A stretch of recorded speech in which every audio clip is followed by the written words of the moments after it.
Welcome, everybody. Let's open with a word of prayer.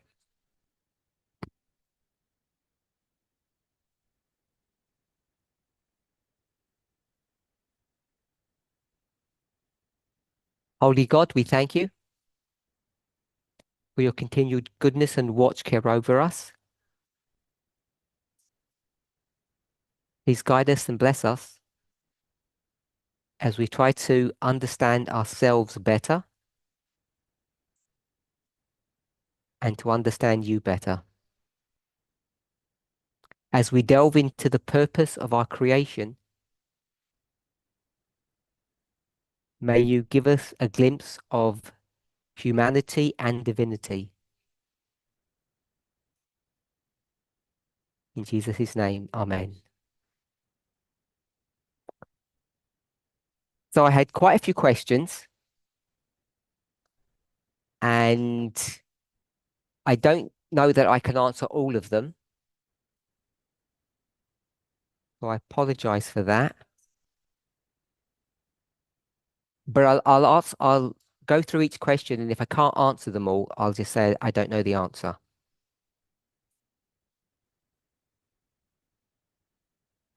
Feel free to ask additional questions.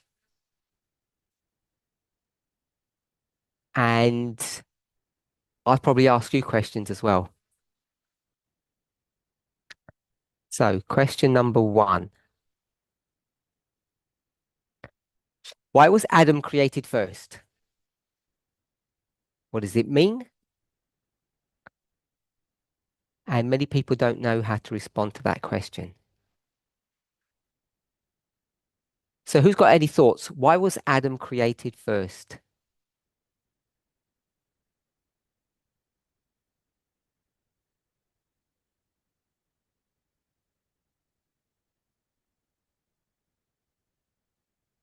You must have thought about it before.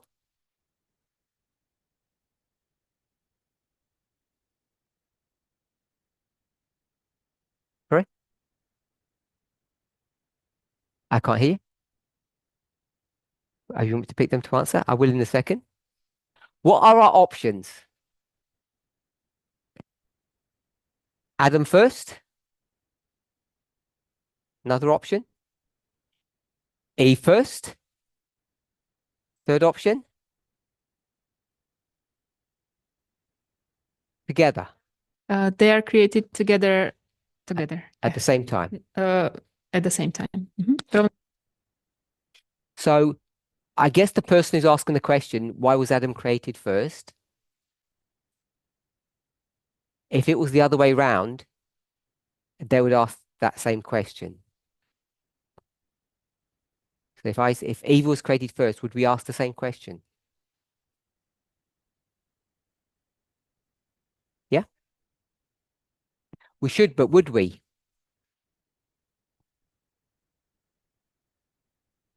Because I've got a feeling most people wouldn't.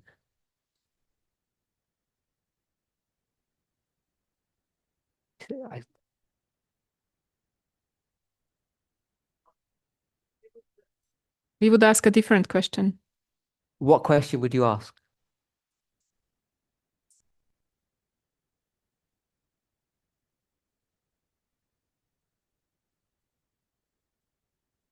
Why was he created as second? That's the same question. Okay, so when people ask this question, they tend to ask it in the framework of patriarchy. So if we can move away from that, because I don't think it's a patriarchal issue. It's more about why they were created in a sequence. And then the second question we would want to ask is,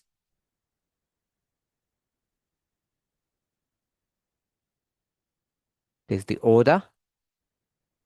The second one is Time that they were created in the same time. we know that they weren't. So I'm going to put that question aside for a moment. If we tackle the actual creation itself, they're created in order or sequence. And the other question we would ask is, that Eve was created from his rib. so the creation is different.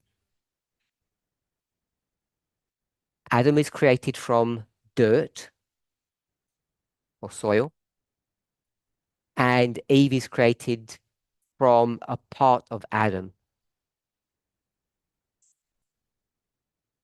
So because we live thousands of years later in a corrupt world where men rule, we tend to have this idea that it's not fair.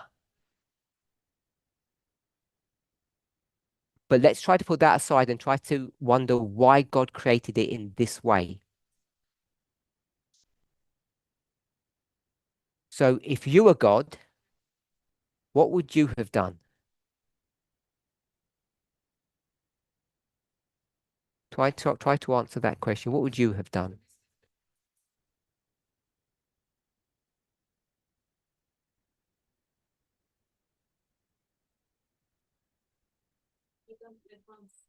So you'd create them at once,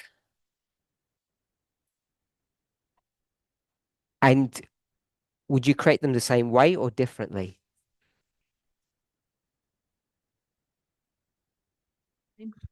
Okay, so you'd create them the same way. Peter, you were saying?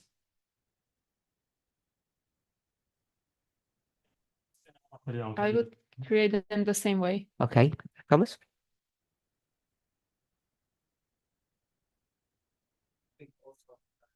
Create them from the same material, same way. Same way, same time? Yes. Okay.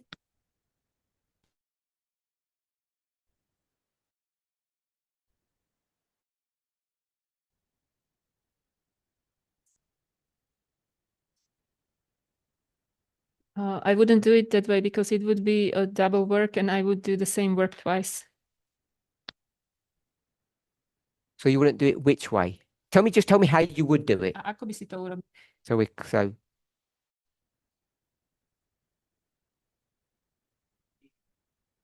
be the same way like God, maybe not, I don't know. okay, so you're not sure. Yes. Anyone else?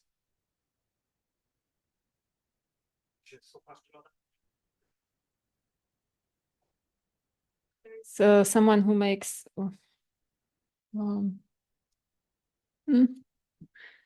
Tomasz, Sophie, sculpture? Yeah. Yeah, they make it from the same material, but it has different shapes.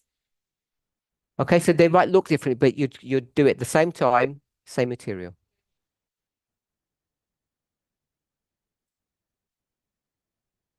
Anyone else? So are we then questioning God? God did it wrong? We're saying we don't agree. Well, you don't agree because you said if I was God, I would have done it differently. So doesn't that kind of indicate you see some fault with God's plan? If you would do it differently.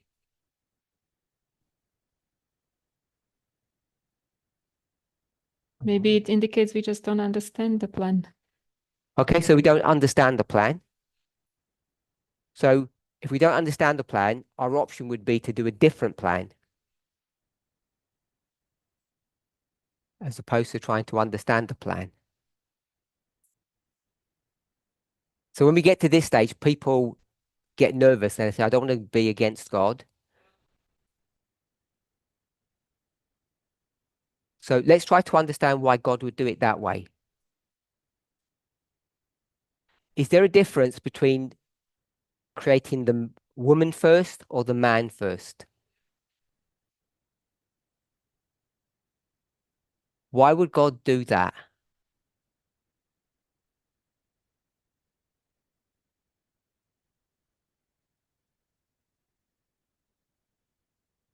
Any thoughts? Okay? So that's what, is there a difference between a man and a woman?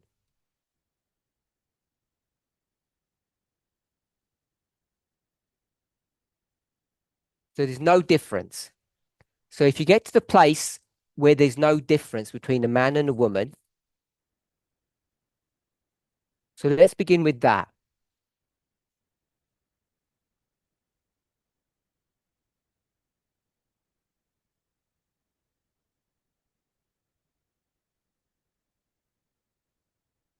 Does everybody agree there's no difference? Do we not look at biological differences? Do we not take those? So if we're going to look at biological differences, then what would that teach us? That they're different. So they have slightly different roles or functions,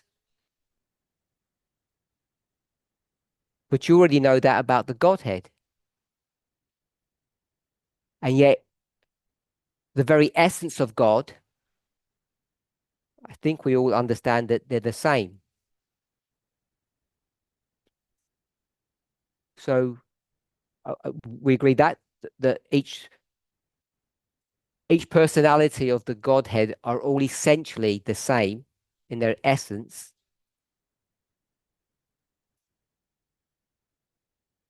They behave differently. They have different roles. They look different. So if we take those differences as being superficial and we take the essence of divinity, do we all agree that they're the same? Yes?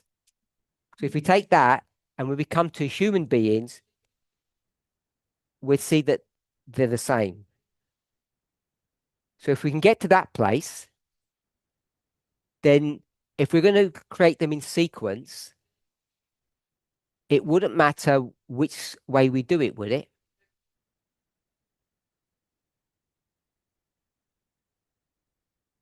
Okay, so if there's no difference, then you just flip a coin and you say Adam first or Eve first.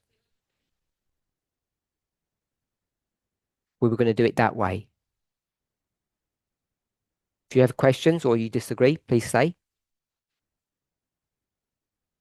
So if you're going to start the first person, what would you create them from? Because you can just click your fingers and create them. There's many, many ways you could do it. Rather than me asking which way you would do it, let's try to think about why God created the first person out of dust.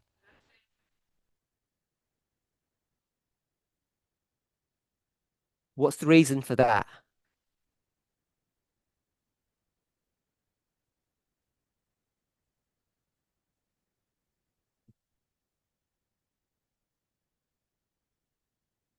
I'm not going to use the word parable because everything's a parable. We'll try and say something specific. Why would God create the first person from dust?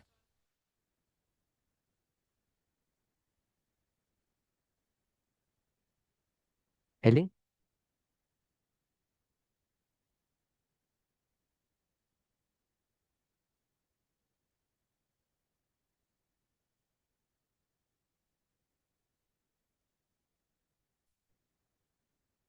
But God could have just spoken Adam into existence and it would have been the same as God.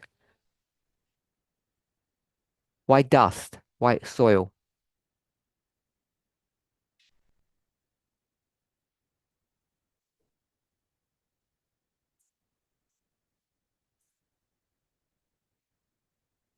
So it's the reason it's dust is because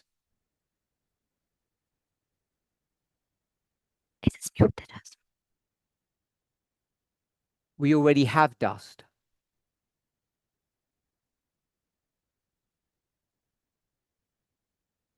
But we already have air and the sea. So why the dust?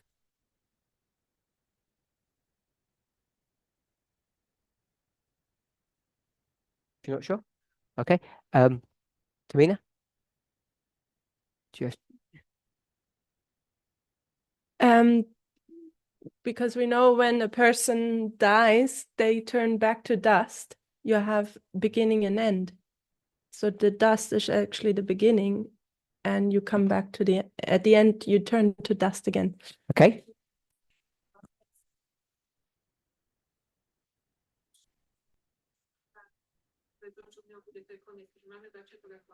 There's a Bible verse, and if anybody knows, it says ashes to ashes, dust to dust. Maybe it's a Bible verse, maybe it's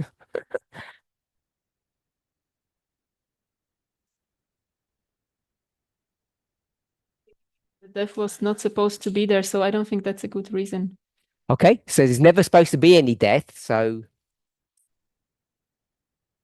it doesn't agree with Tamina. Do you have a problem with that, Tamina? Do you understand at least the logic? Okay. You have a response? Okay. So you defeated Tamina. You don't translate that? Or they already know it? Right. I don't know. So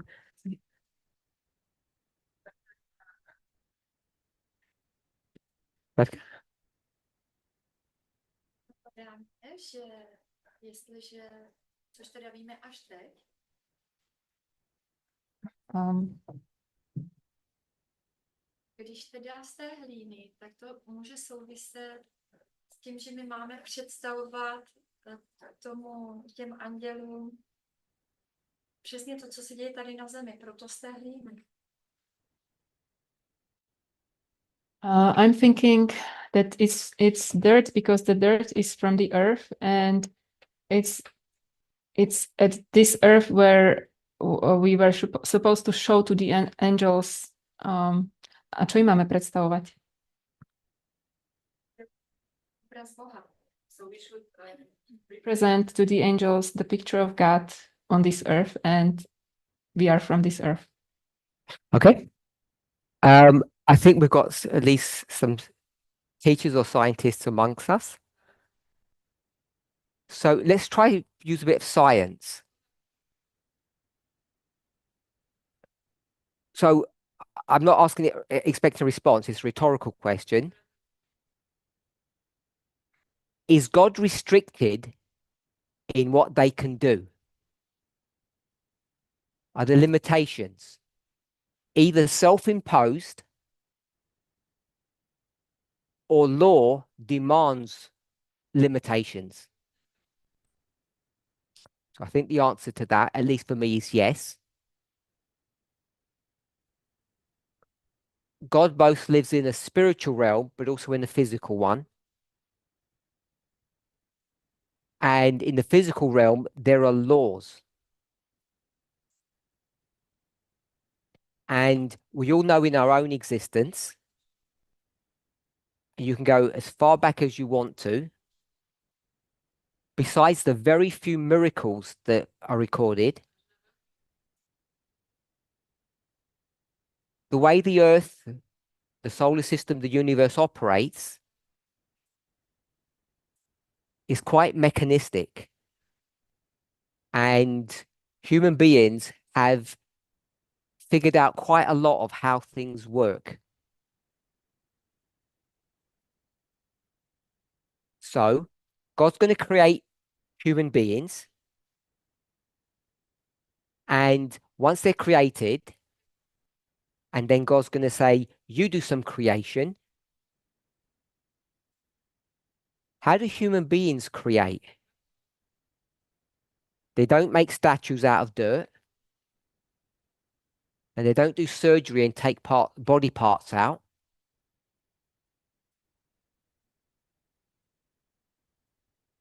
So they don't use the two mechanisms that God used. But they do create. And I think we could agree that, hopefully we agree, that their creation is equally valid as God's creation was.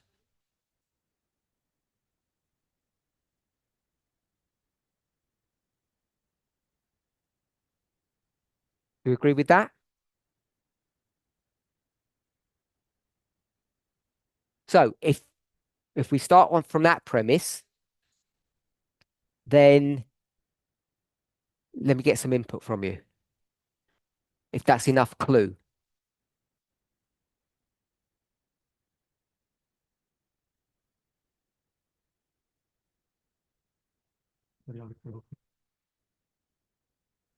Use the material that they themselves are created from. Who's they? Who's the they? A kdo jsou ty oni? You said, People use the same material that they are created from. okay, yes. From what they're doing. Sorry. I forgot. So from the creation. He said that they learn. People learn, yeah. Okay, so regardless of the learning, the point you made was when they create from what? Human beings create from what?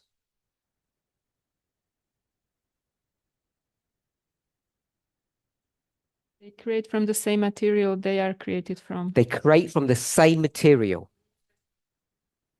So if you were to take, we'll take the three elements of this planet: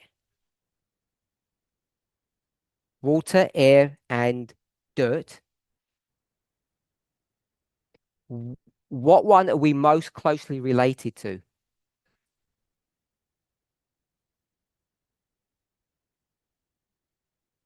Dirt.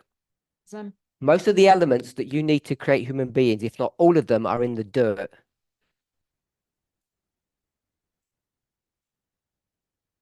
How do we, once we're created, how do we continue living? What's the mechanism for continual life? This is science, not religion.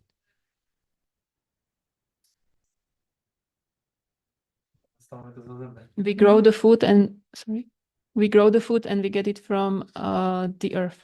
Yes, we grow food. Yes, we have to breathe and drink. That's why I said most of the elements. Yeah.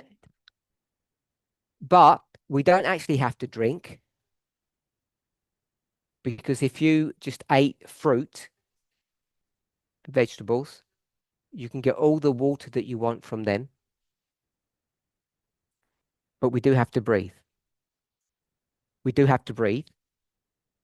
But what you have in the atmosphere is already in the soil anyway. We just take it out, not from the soil, but from the air. So all I'm suggesting is when God creates, God's going to have to create from something. And to keep us alive, we will have to eat food. And besides photosynthesis, that all comes from the soil. So there's a cycle, if you like. And that's why I'm suggesting that the first person is created from dust. Because we're of the same nature as dust.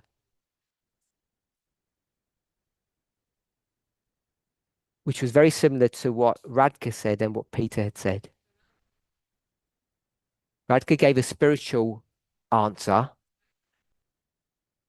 but a scientific answer is that we're made of the same material. So whilst it's a supernatural creation, it's still very mechanistic. So if we've answered that question, at least to a surface satisfaction, let's move to the second one.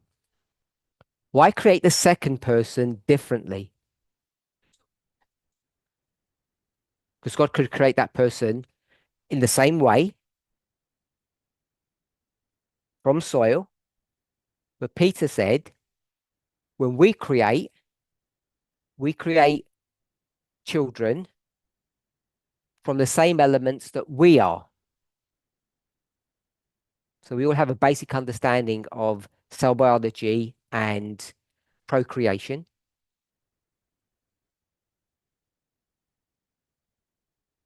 Having babies. So the second person is going to be created from a part of the first person, which is basically how we produce children. I understand the biology is very different, but the concept is the same. So what we're trying to, what is God trying to show us there? Let's not do a spiritual thing. You know, like it's the rib that covers the heart, the fifth rib, all of those things. That she's not the head and not the toe. We understand all of those. So we understand those geographical elements. But why create from the first person? Anybody? Amina?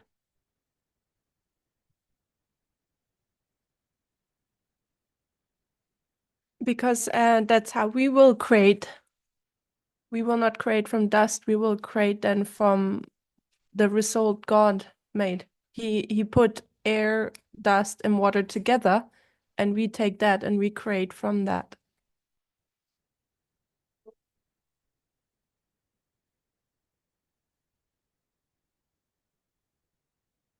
I'll repeat it. So the first person's created from dust.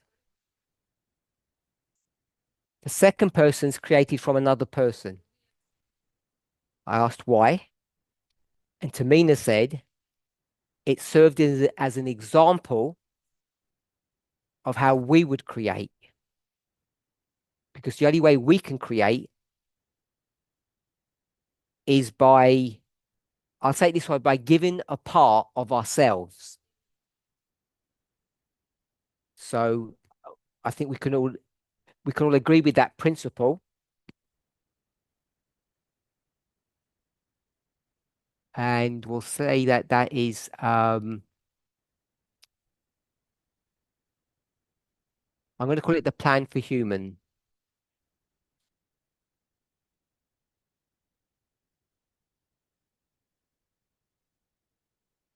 Procreation or having babies.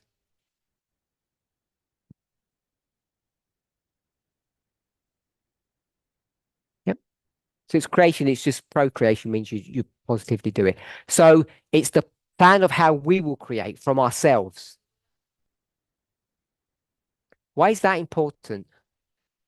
Why is it important that we create from ourselves? If you're not sure, go back in your mind and try to remember what Adam said. What does Adam say once the second person's created?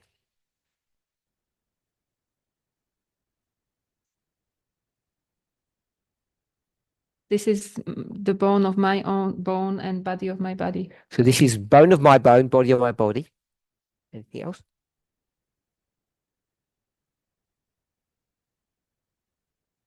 The name she got was from him. Okay. So we'll put the name aside. Let's go with what's he trying to say in a very simple term?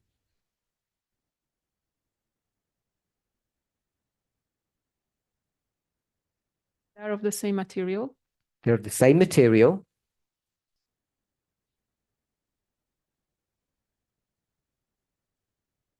This element of giving of oneself. So there's an element of giving of yourself. There's this element of oneness. Because they're created from the same material. Anything else?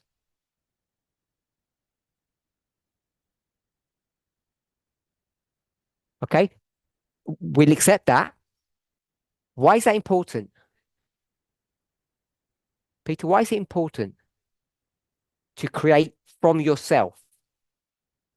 or reproduce from yourself?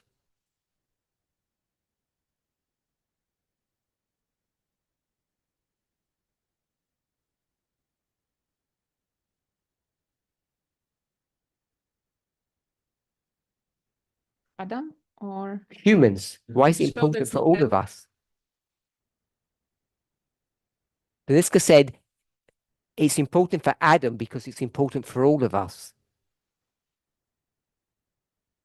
We all share those common emotions. She didn't quite say all of that. She didn't exactly say that. But I'm adding to what she said. And I'm asking, why is it important to do that?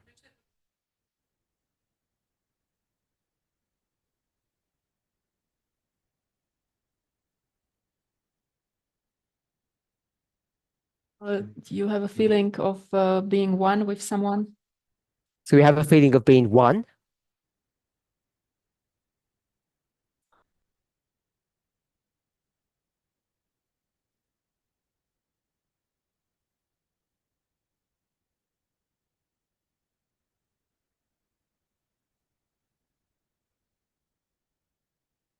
Or he was alone, but after he had a companion. Companion could have been created anyway. We've already established that. But we want to know why it was that way.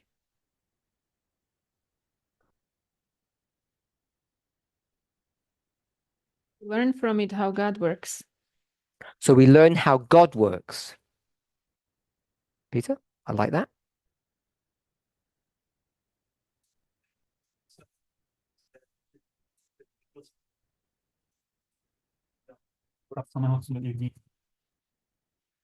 Can see the picture of himself because she is of him, and when she sees her, he understands himself better.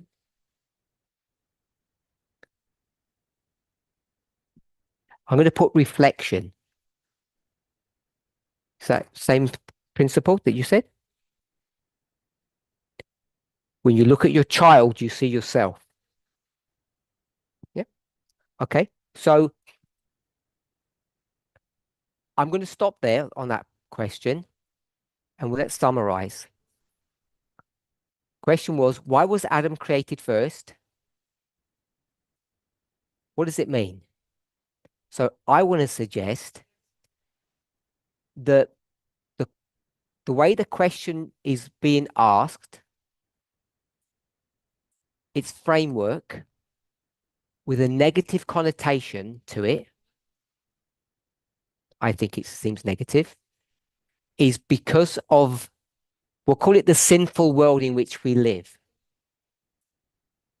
If we lived in a different world, say sinless one, I don't think we would have asked this question in this framework. When people ask the question and we say, I don't know the answer to that, what they're really asking is, why are men always first?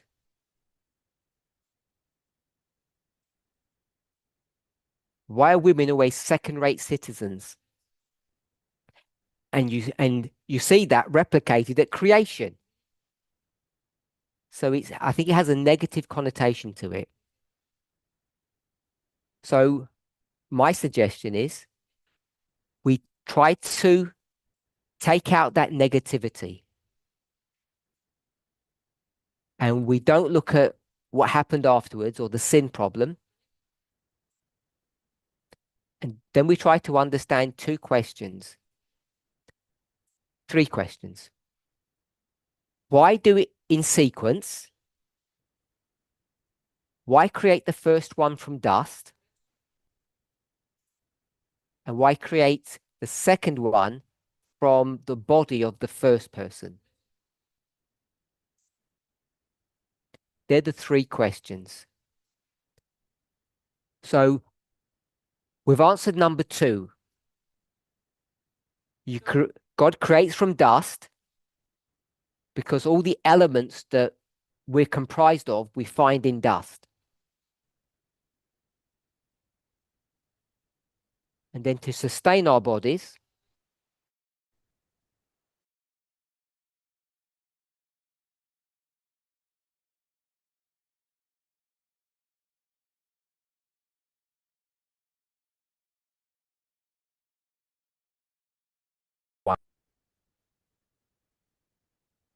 Testing. So we've at least answered that point superficially. Third one, third part of the question. Why create the second person from the first? It was to show us and to reinforce this idea of companionship, relationships.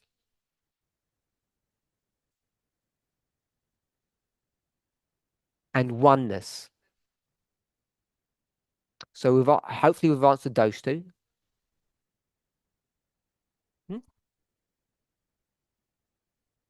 To me, it seems like the first shows that we need work, because we were saying that when we create from dust again. So we need work. And the second shows that we need relationships. So we need both to be happy. Okay. Oh, yes, sorry.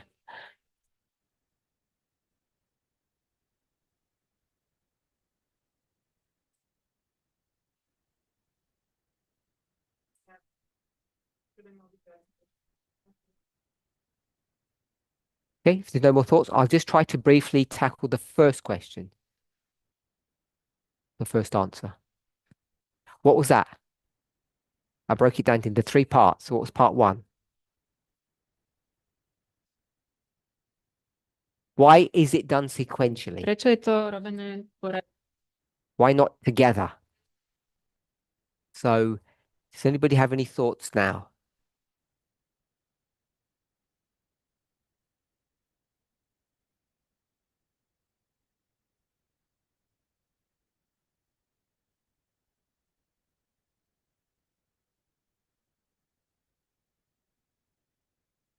time on the earth? I don't know how it is in heaven, if there is time.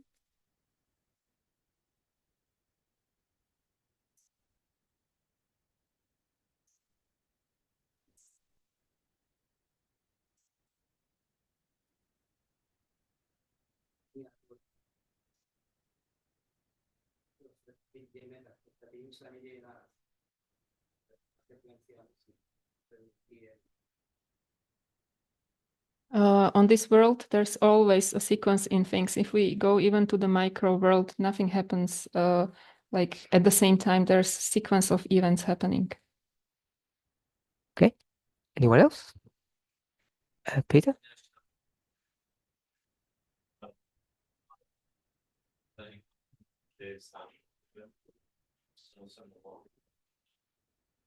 Was able to experience what it means to be alone, and that taught him something. What else? Want to say something?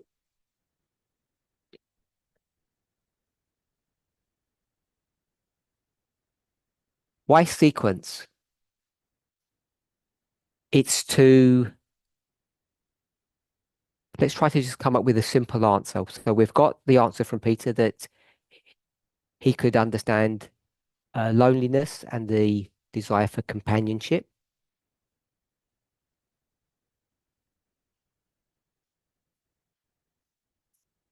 So 2 people had that.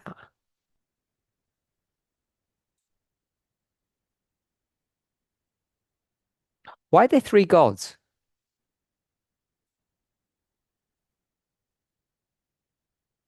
Very sensitive subject, of course. Why not 1?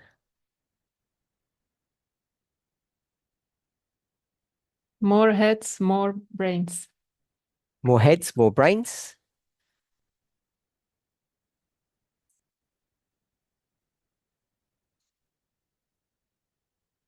We know relationships if there was just one. Okay, relationships. Were you going to say something more? Alone. It says cooperation.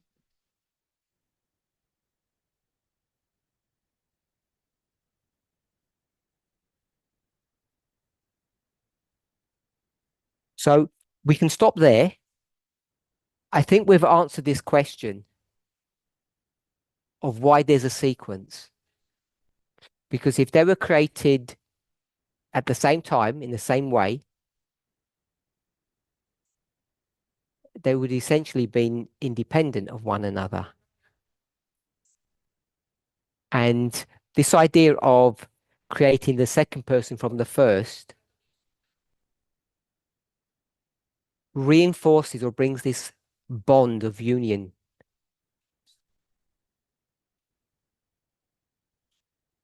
So if we think about equality, we say it should be at the same time in the same way.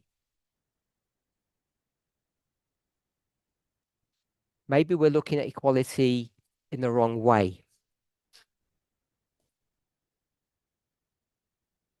Okay, so there's no questions. I'll move on. Next one. We are learning about equality and have hierarchy in the movement.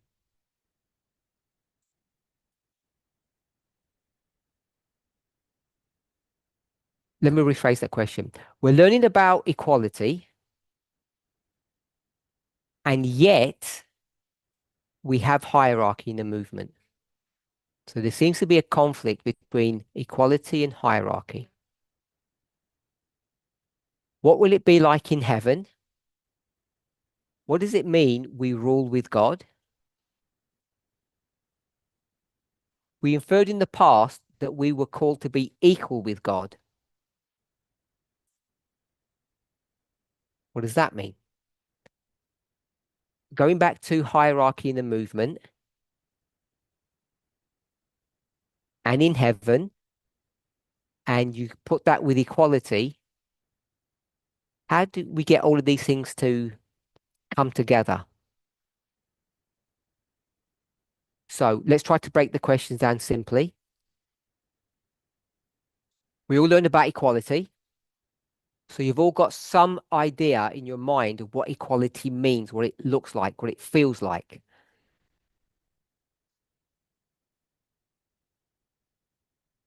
Then we have what the questioner called hierarchy. So that's what we currently have in the movement. What's it going to be like in heaven? We're supposed to be ruling with God. Does that mean we're equal with God? And how do we put all of these elements together?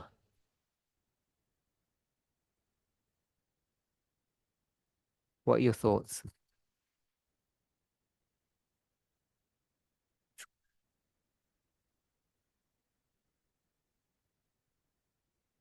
With God, because we are creation and He's creator. So we can't be equal with God because God's divinity and we're humanity, creator, created. Is that what you said? So can you ever be equal with your children? You're the creator. They're the created. Level, yes. No, fine, thank you. On some level. So on some level, can we be equal to God? Did you say yes or no? Uh-huh. Did I force you to say yes or that you could see the logic? Cool.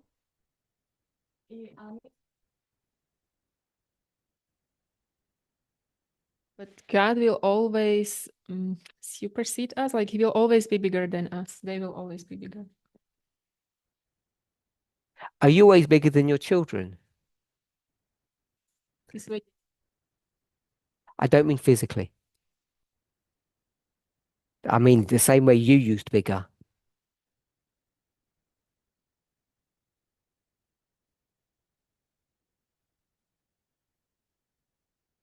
Some of the things children are better. As your children grow older, so say you have a family of 4. Family of 3, we'll make it simple. No, we'll go with 4. 2 children, 2 parents. When it starts off, what does it look like? We'll talk about the power sharing. I don't mean in a wicked world, in your perfect world. What does it look like?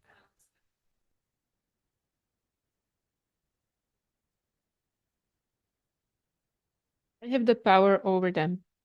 There's 4 of you. You said I is 1.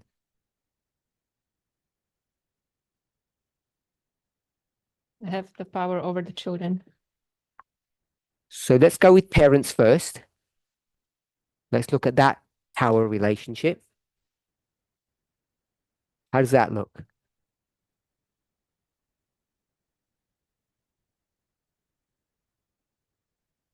We're talking about power structures in the family of 4. At the beginning, you said that parents are over the children. I say, let's go with the parents first. Parent to parent.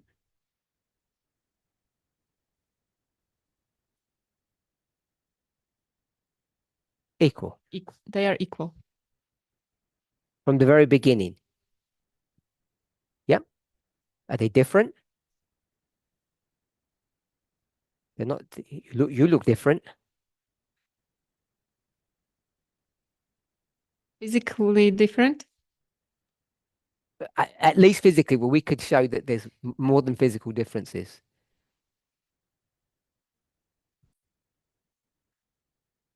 Different.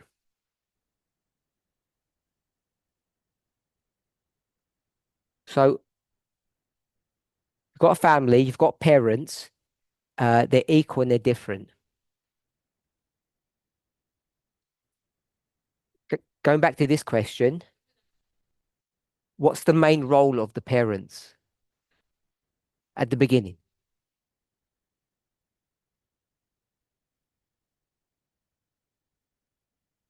We're parents, so they have children already. We'll go, no, I know I'm using the word parents. What will they do first?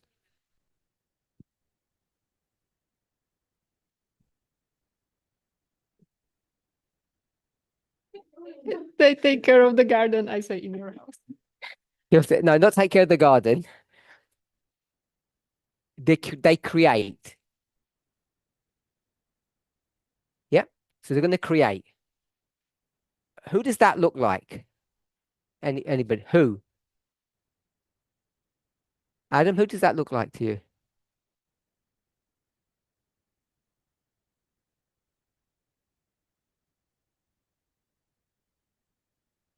Who's equal, different, and creates?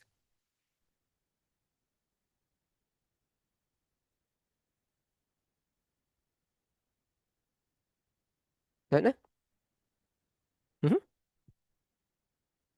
God. Good. Does that work for you, Adam? God. Okay. So then what does God do? God's going to create, and you have a child. One child. And then you have another child.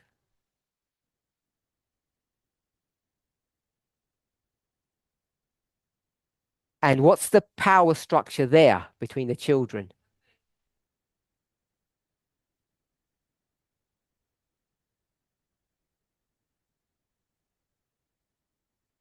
The older one is stronger.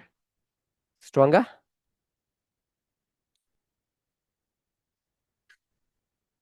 No, not stronger. What then? Are they equal?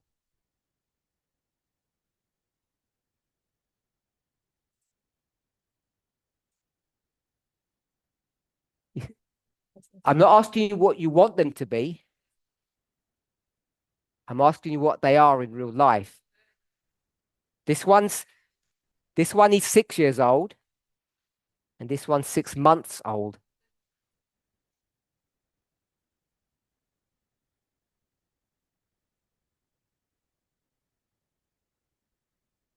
They're not equal.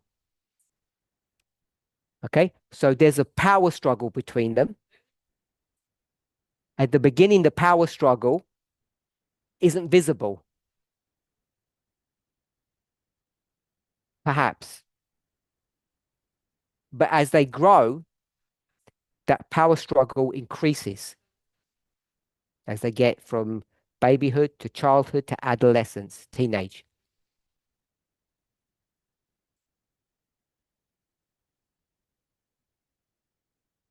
So there's a power struggle there. They're not equal.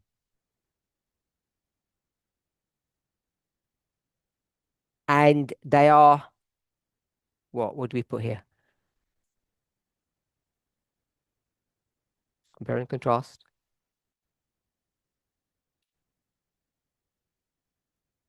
God and person. Equal, not equal. Create,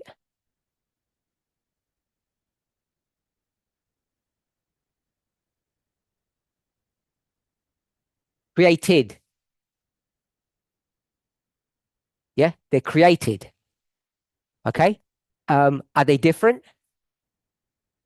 For sure, they're different.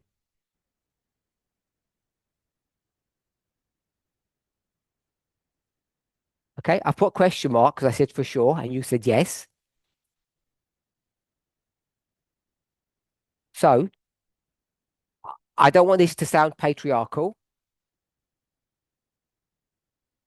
One parent goes to work and one parent stays at home. One cooks, one doesn't cook. They're different. The children, are they different? I'm not asking about their personalities. We're talking about the power structure of the family. They're not different. Are we okay with that? This is where we get into problems because that's a boy and that's a girl. Then if I say, are they different? They end up being different because we bring them up incorrectly. That's one. And then we go to what our friend said. There's one's not better than the other. But we all know if there's an age difference, even if they're twins, what happens between children, between siblings?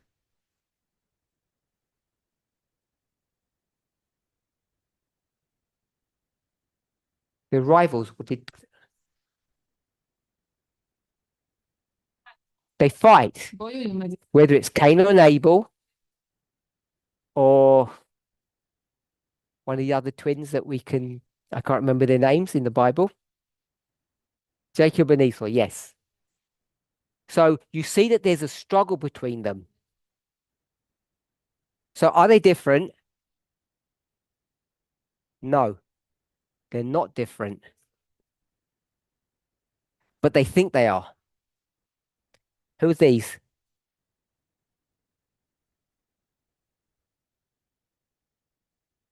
Sorry? This is the people. We the people. So if you think about that, about the power dynamics there, you'll see that this mirrors all of your experiences.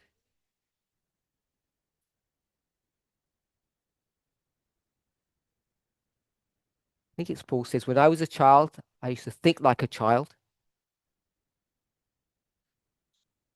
When I grew up, I started behaving like an adult. Okay, so if there's no questions on that, then let's move forward. We'll go with the human because the earthly does what? When we think about parable teaching.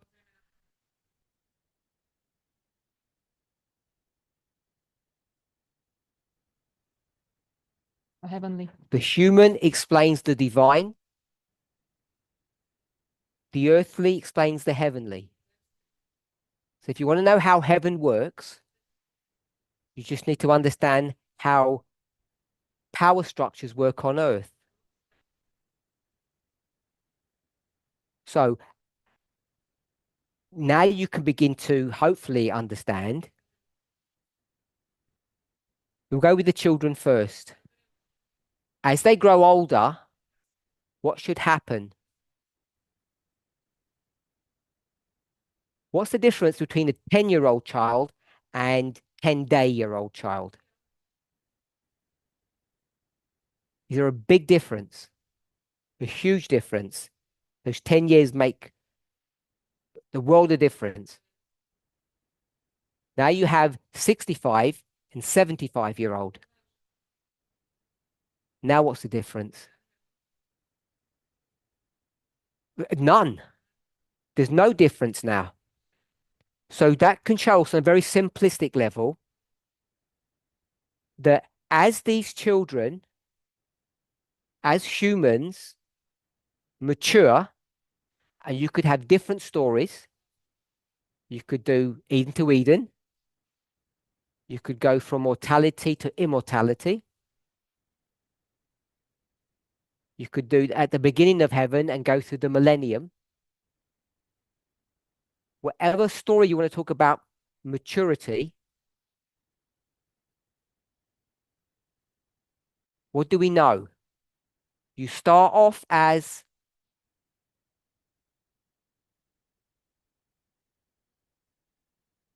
not equal. You start off unequal. And then as you mature, you begin to see that that inequality disappears. By the time you get to the end, you end up being the same. And on this planet, as Tamina said, you all end up where? In the dust. You all become equal at the end. Okay, so that's the story of human beings. You can all see that children, they all end up at the very end being equal.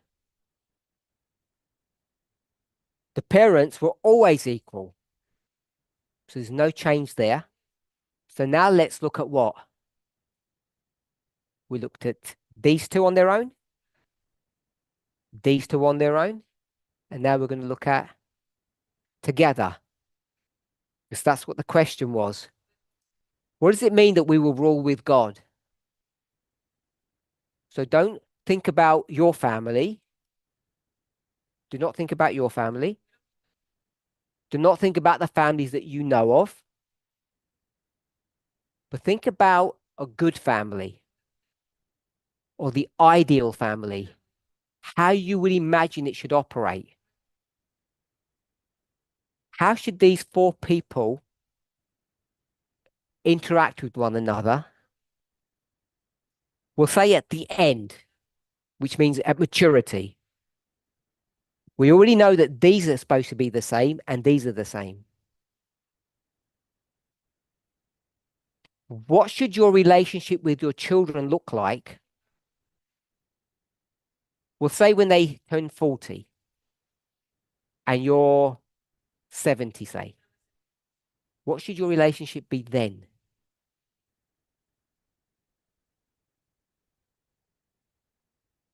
Equal. You said equal?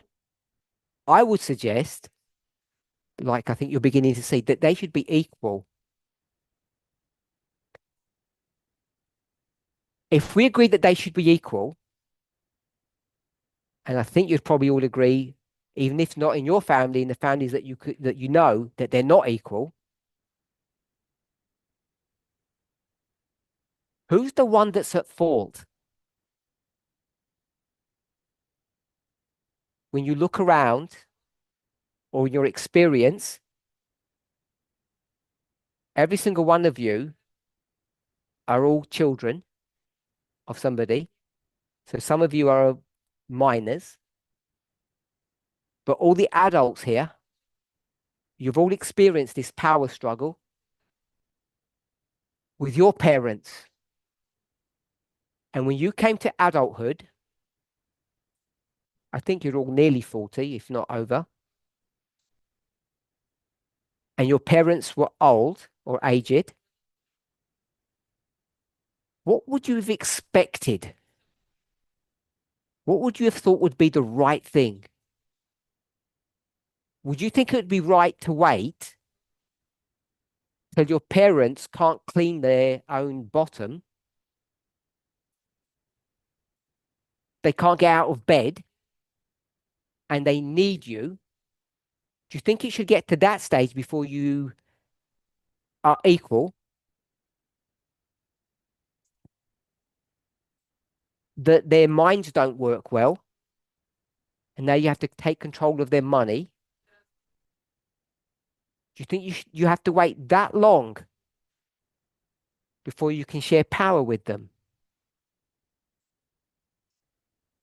Ask yourself how you feel or felt when your parents still treated you like a child.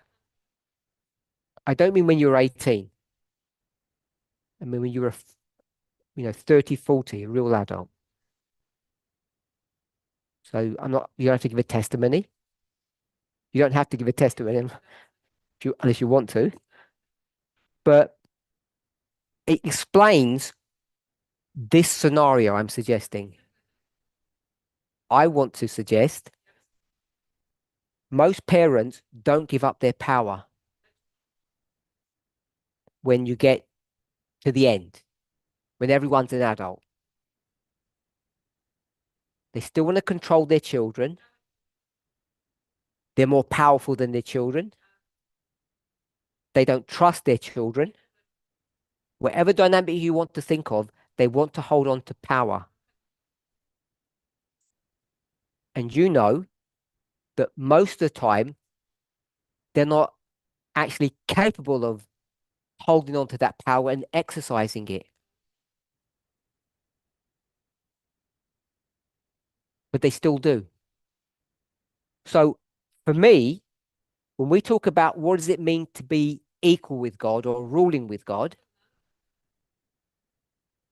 it's about this power sharing. We know that the parents are different. We know that children have different personalities, but they're not different.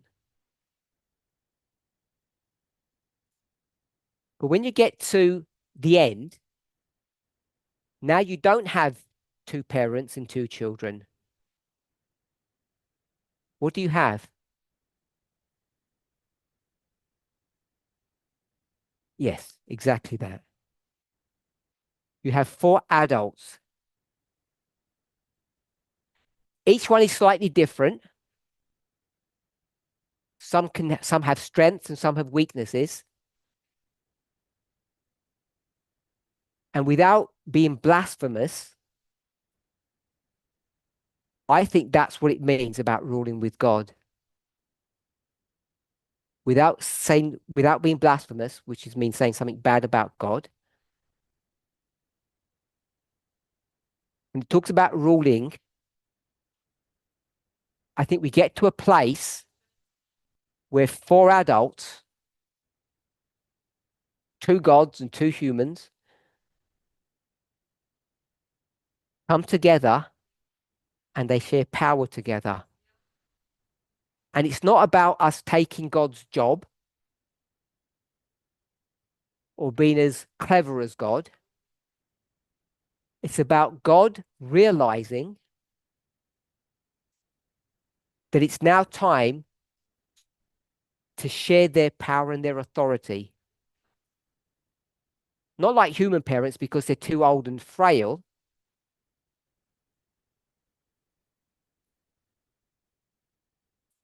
but a recognition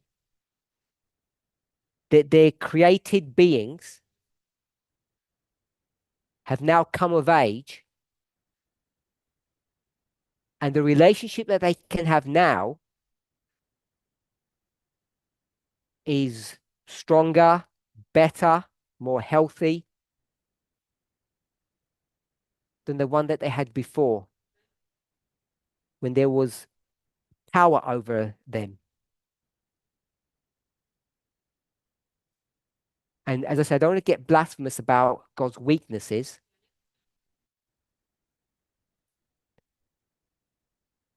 I didn't find the Ellen White quote, but she says one of the greatest mistakes that parents make when they get elderly is to release authority and power to their children.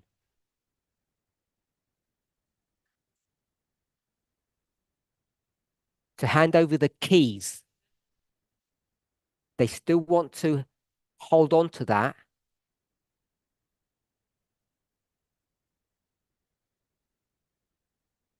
How do we do it? They make a mistake because they don't want to hand over their power to their children. So I said it in the form of a key. They have the keys and they don't want to give the keys to the children. And God's willing to do that. God's willing to power share with us. Because it's good for whom?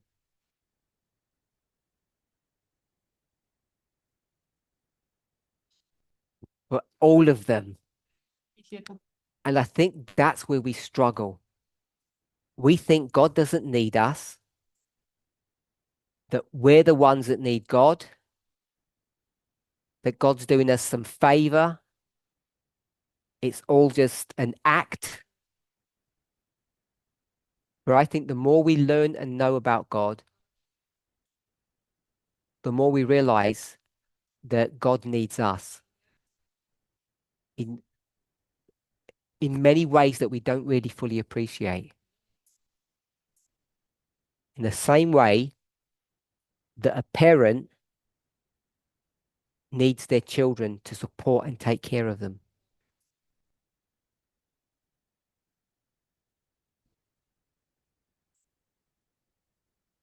All of us have many friends.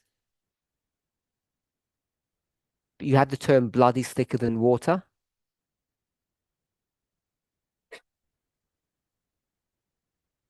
You have that term?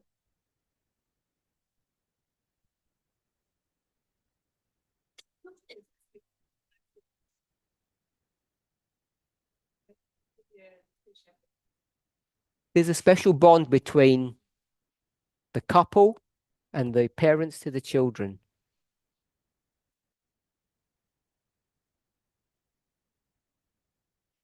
And children to children. So, all I'm suggesting, God has millions of created beings, surrounded by beings that are more majestic and beautiful than maybe we would ever be. I don't know.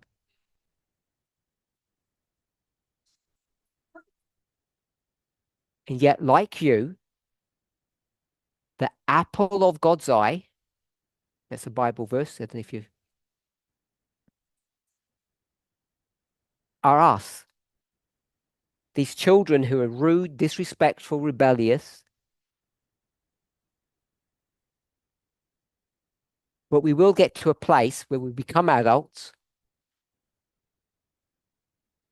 And most of the time, when we get to the end, you realize the people that were bad were not the naughty children. It was the dysfunctional parents. And our job function is to understand ourselves, but it's also to understand our parent, God, because when we question God, often we see God being dysfunctional. And our problem is we're too afraid to say that. If I was going to create, most of you said I would have done it in a completely different way. And so our work is to deconstruct God's behavior like it is exactly with our parents. And when we see our parents' dysfunctionality, I think our goal is to realize the lack of dysfunctionality when we view God. Or we see God's perfection, basically. And it's not that easy to see. So that's what my answer for that question is. And yeah, so I'm going to say I'll stop there and I'll just field some questions now. You said it is hard to see God as not dysfunctional. Is it because of our own dysfunctional experiences within the family? Is that why we see God in that way? Čiže moja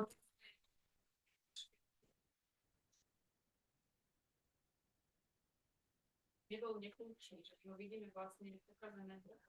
Ja to pýtam, či je to preto, lebo vlastne sami akože máme skúsenosti pokazaných nefunkčných vzťahov našich rodinách. In English, there's a saying or a phrase. A little knowledge is dangerous. You have something like that? Okay. So at least we can all understand the concept, even if you don't agree. When we get amateurs like us who learn something, they often think that they know more than they really know.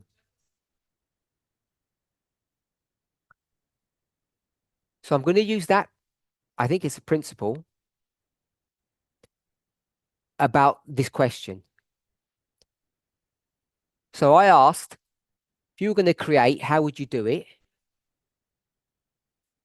Most of you said I wouldn't do it this way. This way's silly. Doesn't make any sense. It's not even righteous. And you're basing all of that on your understanding of stuff, whatever the thing is. And I'm saying the reason you view it that way is because you think you're an expert now, because you've read a book or heard a sermon on equality.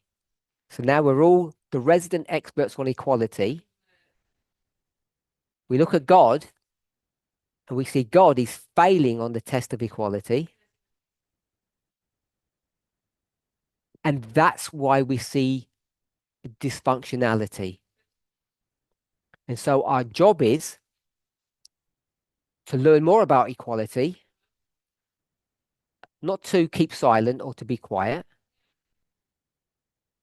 And I think the more we learn about equality, we see that God's actions and our views of God and their actions will end up getting to a place where they join together and they're in unity.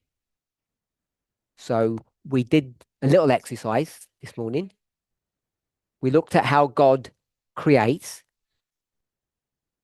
and hopefully we saw some sense behind it. Then we looked at another subject related but different. We didn't look at all the issues about equality. We ended up focusing on one part, which is how about ruling with God? It doesn't make any sense. And then how can we be equal to God? So we gave a little example here to at least begin to open up a thought process that this plan that we have, the plan that we've been given by God, because we didn't make this up. These are all inspired statements. And I think people say, maybe we don't understand what they mean because we think we have an idea of what equality means. So hopefully in these two really good questions and the simple answers that we've come to or conclusions, that we can see that what appears to be dysfunctionality or crazy behavior, like how can we rule with God? God's too big and we're too small. We begin to get into the mind of God. So that's how I'd answer that question. What appears dysfunctional is based upon our misunderstanding, because we've got a little bit of knowledge, and the Solomon would say not much wisdom. And the more wisdom we can get, hopefully using rules, things that didn't make sense, if they don't make sense now, at least they seem more reasonable. Even though we haven't fully defined how can we rule with God, you can see the reasonableness of it. Because we all have experienced the bad behavior of our parents. How we have wanted to get close to them in adulthood, and they still treat us like we're 10. And how hurtful and damaging that is. And so if we can understand that, the failure of our parents, and the success of God's plan, I think we can answer that question about dysfunctionality.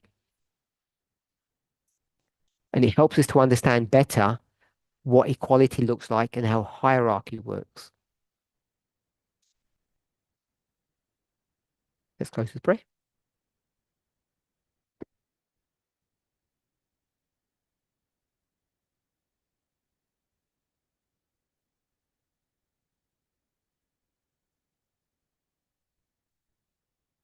Holy God, we thank you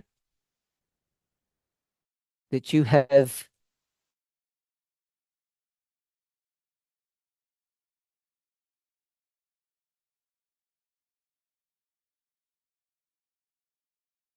better about my weakness and your strength, my foolishness and your wisdom.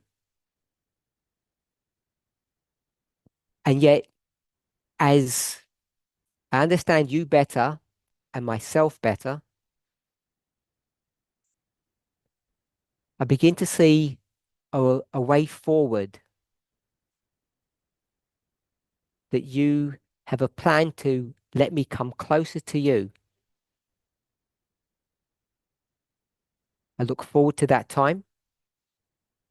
I look forward to the experience that I'm having now and understanding you better and getting closer to you. I pray this experience for each of us. In Jesus' name. Amen.